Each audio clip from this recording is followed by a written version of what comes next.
أعوذ بالله من الشيطان الرجيم بسم الله الرحمن الرحيم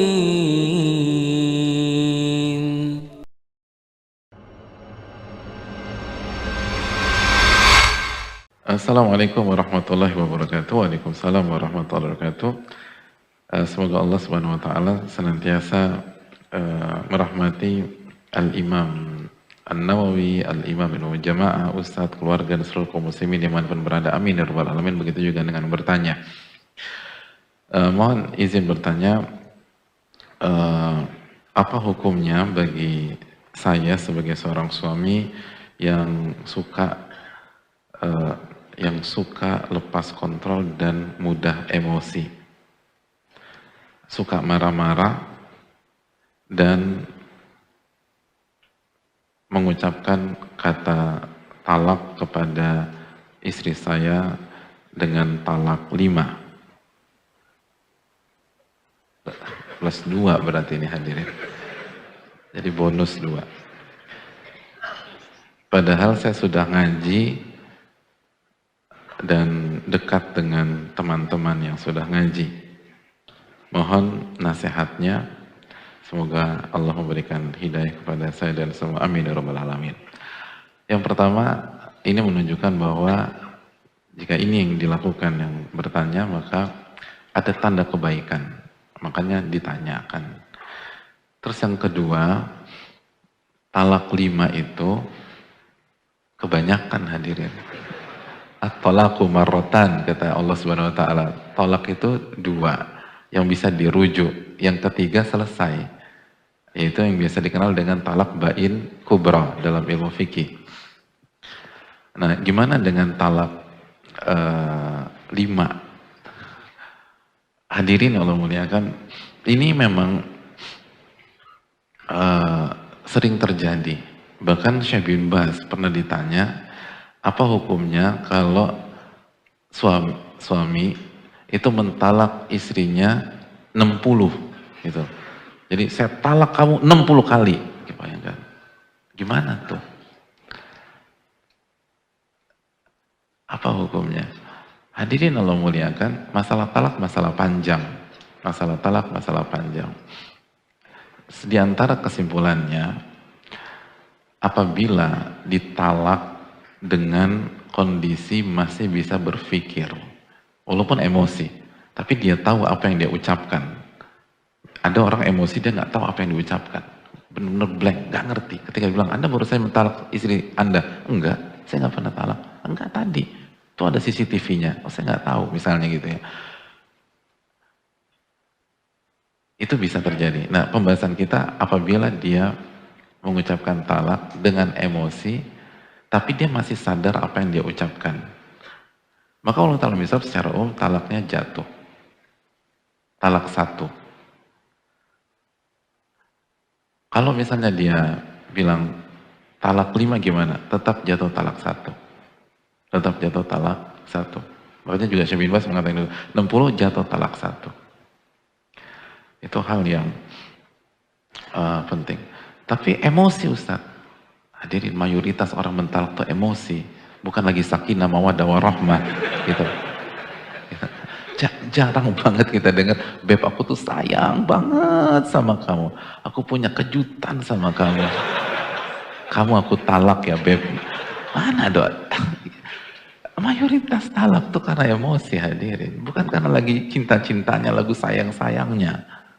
Enggak, secara umum begitu. Jadi yang jadi parameter bukan emosinya, yang jadi parameter adalah apakah dia sadar ketika dia berbicara atau tidak.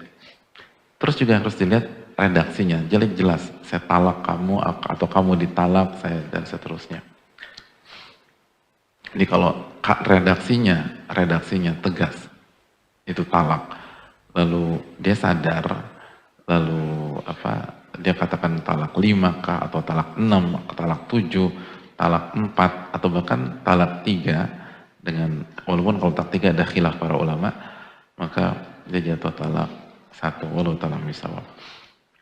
Itu poin yang pertama. Poin yang kedua, hadirin, Nabi SAW bersabda, "Salatun jidduhun najid, wa hazluhun najid, an-nikah, wa talaq, wa raja'ah." Ada 3 hal yang seriusnya dianggap serius, yang enggak seriusnya dianggap serius. Artinya yang seriusnya dihukumi serius, dan yang ketidakseriusannya dihukumi serius. Apa aja?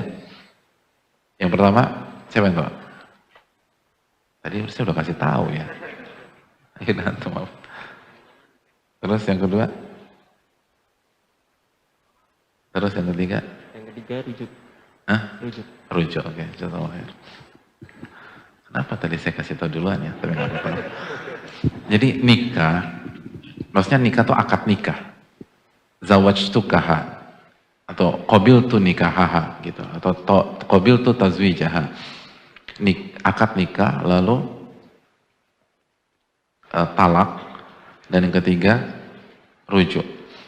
Dan yang menarik jamaah sekalian, khususnya bagi yang laki-laki ini dan wanita juga perlu dengar, 3 hal ini, makanya seriusnya hukumnya serius, nggak seriusnya hukumnya tetap serius. 3 hal ini semuanya ke laki-laki. Yang akad nikah siapa? Yang melangsungkan akad nikah laki-laki atau perempuan? Laki-laki. Wali laki-laki. Lalu mempelai laki-laki? Ya laki-laki lah, namanya juga mempelai laki-laki. Ya. Semakin jelas kita belum sarapan hadirin.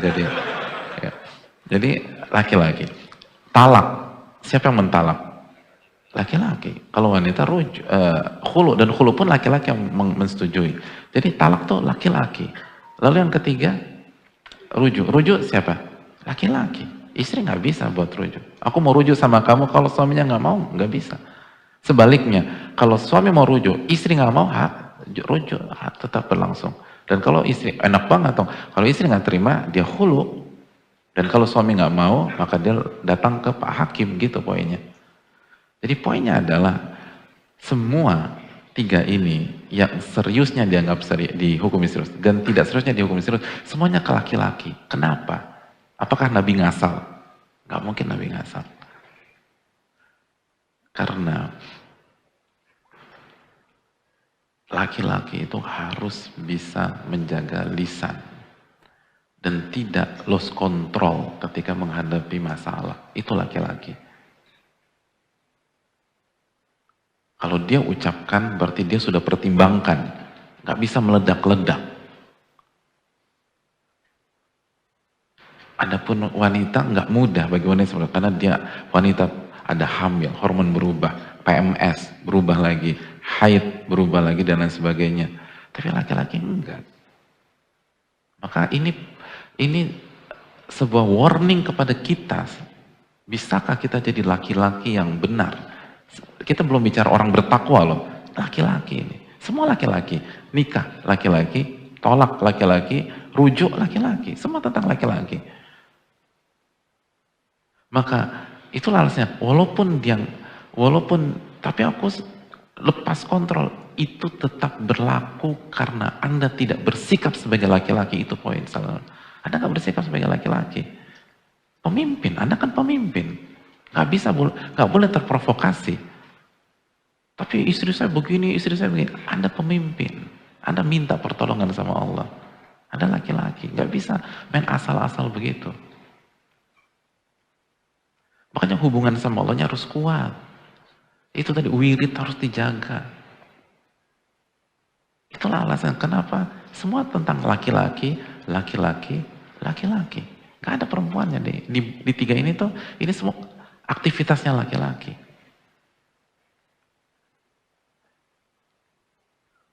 Dan begitu laki-laki yang matang, apapun yang dikeluarkan, dia nggak bisa, oh saya cuma bercanda. Enggak.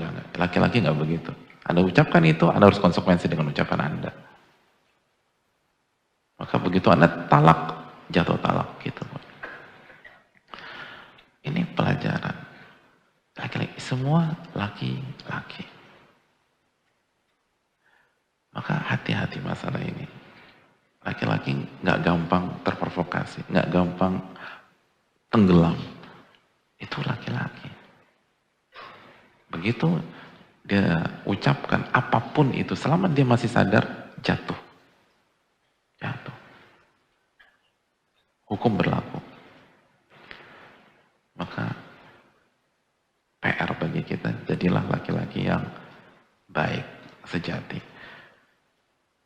Lalu berikutnya sekali lagi, laki-laki ini tentang tauhid, tentang iman. Ini bukan tentang casing. Ini bukan tentang zohir. Ini bukan tentang dimana kita sebatas berteman, hidup, dan ini tentang apa yang ada dalam hati kita. Kalau hati kita penuh dengan iman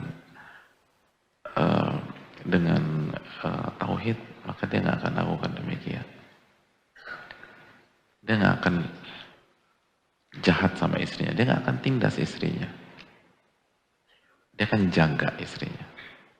Apalagi tadi hadis kemarin, apalagi istrinya tuh sholat subuh, mukminah, bertakwa sama Allah, dia akan semakin hati-hati. Ini istri saya sholat subuh nih, dijamin sama Allah. Saya macam-macam saya kena. Jadi imannya akan menjaga. Imannya akan menjaga. Dan ini penting buat kita hadir. Dan kita ini pemimpin. Pemimpin itu harus kasih teladan. Makanya salah satu tafsir, ku anfusakum wa ahlikum naro. Jagalah diri kalian dan keluarga kalian dari apa? Surat At-Tahrim ayat 6. Salah satu tafsirnya adalah kita laki-laki atau suami atau ayah harus jadi teladan. Keteladanan kitalah yang membuat istri dan anak-anak terjaga dari siksa api neraka dengan izin Allah. Sekali lagi, keteladanan kita sebagai suami, sebagai ayah yang membuat istri kita dan anak-anak kita terjaga dari siksa api neraka. Ini yang bisa disampaikan, semoga bermanfaat dan semoga Allah kasih hidayah kepada kita semua. Subhanakallahumma wa bihamdika, la ilaha illa anta, astaghfiruka wa atubu ilaik. Assalamualaikum warahmatullahi wabarakatuh. أعوذ بالله من الشيطان الرجيم بسم الله الرحمن الرحيم